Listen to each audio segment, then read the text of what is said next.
Hey everyone, Diggy here from ForexHabits.com.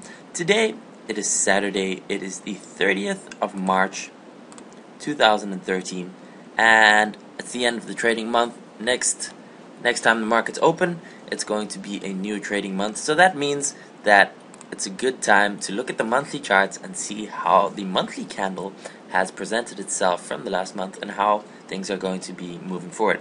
Now the last time I did this was on the 1st of March. So this is my YouTube video from the 1st of March. You can see it was published on 1st of March. Don't worry about this, that it says 13 March, because that is a typo that I need to fix.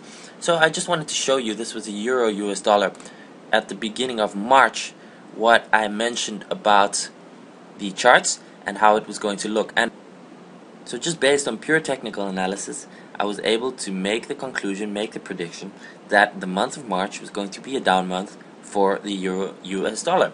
And this is what I said at the time, so we're going to play it. And we had this rally for a number of months, the last months. Now, February was a big down month, and it has dropped down to below all three averages on the monthly chart. These indicators, they are still kind of positive. The RSI is actually below 50, which is not a good sign. The MACD histogram is still above 0, but barely. And the slow stochastics are still, they're above 50, but they're looking like they're closing and wanting to go down. So what I would say is that as long as euro dollar stays below 131.50 for this month, it is going to head lower. It's possibly going to go back to, I don't know, maybe 128, 127.50, and it's very possible that if this breaks and we get a bit of consolidation, that over the next months we are going to head lower. Okay, so I wanted to show you that I said that as long as it did not go above 131.50, we could possibly go as low as 127.50. Now here's what happened for the month. This is the actual time. Look, the high was 131.47 as far as I remember, 131.47. I said 131.50, and it could drop to 127.50. Look at that, it dropped to 127.54. I nailed that exactly on the dot, a month in advance. I was just going to say exactly what was going to happen, and that is exactly what occurred. Now, I don't have some crystal ball. I cannot see the future. I don't have some sort of insider knowledge about what's going to happen in the Euro US dollar market. Did not know about Cyprus, about the situation in Europe. I didn't know any of that. Just purely based on technical analysis. What I'm always doing, I was able to call that from the exact high of the month to the exact low of the month at the beginning of the month. Now, I do say, of course, that this does not always work, because I made some calls for the US markets that I was expecting a drop with that too. I'm still expecting a drop, but that timing was a bit off. So, although the divergences are forming, which we're going to get into later, the market has not yet dropped with the US market, so it didn't work there. But it worked perfectly with the Euro US dollar. And if you just apply correct money management, so by that, I suggest risking maximum 2.5% of your account on a trade, and you go for trades that bring a return of 2 or 3 times what you risk. So if you're risking 2.5%, you're going for trades that are going to return 5% or 7.5% or 10% per trade. So even if you are right only 50% of the time, purely by taking these trades of 1 to 2 or higher, you're going to get ahead. And 50% of the time is not difficult to be hard. It's pretty easy to actually be right 65 to 70% of the time. And then if you're taking these kind of trades with this money management, you are going to come out ahead. And you can see that technical analysis works time and time again. There are people who argue against it, who say technical analysis is nonsense, it doesn't work, it's all phony. But then how was I able to call the exact high and the exact low of the month a month in advance before it happened, based purely on technicals? And how am I able to call these kind of trades time and time and time again before they happen with technical analysis? Sure, I'm right maybe 65, 70, 75% of the time, and I do have wrong trades, but that doesn't matter, because that's where the money management comes in, and that's where risking 2.5% is going to protect you and is going to help you to move forward. So anyway, enough about that lesson. Let's have a look what I think is going to happen in this next week with various currencies and various markets. So, since we are talking about Euro US dollar, let's continue to have a look at this one. So the month of March was a big down month. We are looking here, we are still under all three averages on the monthly chart. We are above 50 with the stochastics, but we are below 50 with the RSI, which is negative, and the MACD histogram is kind of almost on the zero line. So generally, based on a candle like this, based on the indicators, based on the fact that we are below the moving average, we are likely either going to have a 0 month where we're going to pull back up to about 130.80 and then end the month of April all the way back down at 128 and then continue down, or we're just going to go straight down. And possibly with the situation in Cyprus and Europe being as it is, there's a chance that we can go straight down. And where we're going to go, I don't know, 126.50, likely possibly even here, 123, and eventually I do expect to break this line of 119, 120 and to head towards possibly 110, 105, somewhere there in the next 6 to 8 months.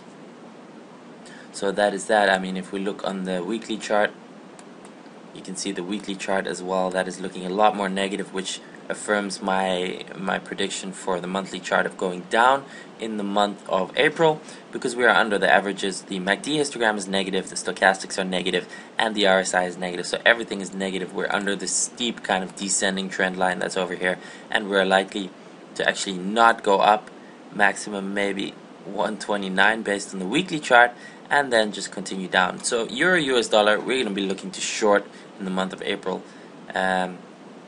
Should we get a bit of a pullback towards 128.50, 129, that's what we're looking to go short for the downside. Now, let's have a look at Euro Japanese yen. So after this big rally that we had from 94 all the way to 127, last month was kind of a pullback. The month before that was a pullback. Last month was the pullback and then ending back down. What I just described is possible for Euro US dollar, kind of a signal like this, where we go up in the beginning of the month and we pull all the way back down and end like this. Now we're likely with this in the Euro Japanese yen to go back down. Either we're going to go back up one more time in the month and possibly head towards 123.50, but we're likely to go back to a minimum of at least 116.50, not all the way to about 112. Now, should we in this month head up to 123.50, that would be looking like a good place to short. Of course, we'll base it on the shorter time frames at the time if it does get there, but based on the monthly chart, that is something that we could do. Now, let's have a look at the weekly chart, because those are the good time frames. You can see we've had this big rally and we're kind of grinding lower.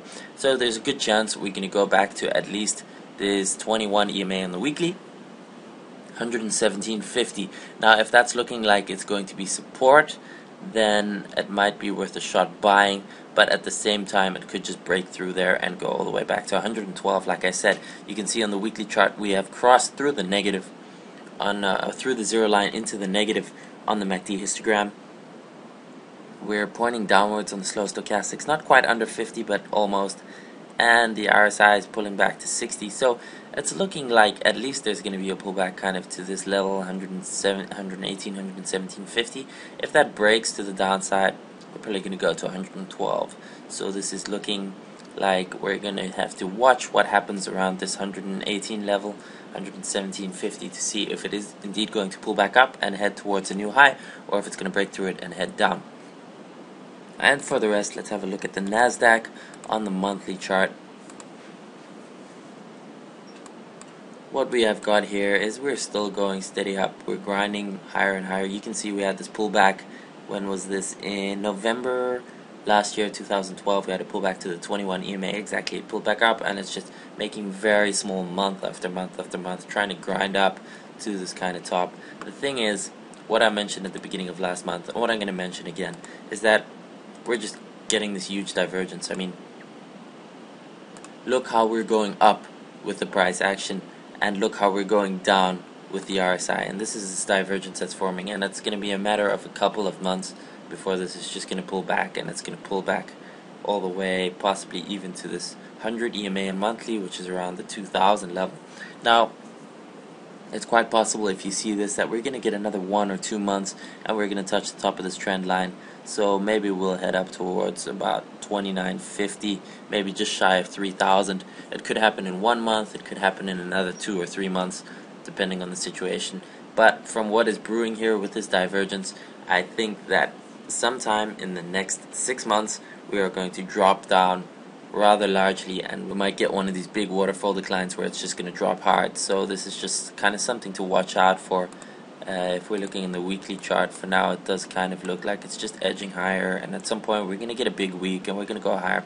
So likely we're going to head somewhere towards 2950, possibly 3000, and then I expect a sharp decline, sharp pullback, because you can see not only in the longer term what I just showed you is there a divergence all the way from 2007, but even since 2012, where we had this top at around 2800, but the RSI was high. Now we're actually at 2816, which is higher than this top, but the RSI is much lower than that. So even with this, it's creating a negative divergence. So it's only a matter of time before this is just going to pull back. And should we get to this level of around between 2900 and 2980, somewhere there, we're going to start looking to go short, because this could be a very profitable risk reward if we do go short somewhere around this level, and we risk it a little bit and we can get the downside all the way a couple hundred points to the downside.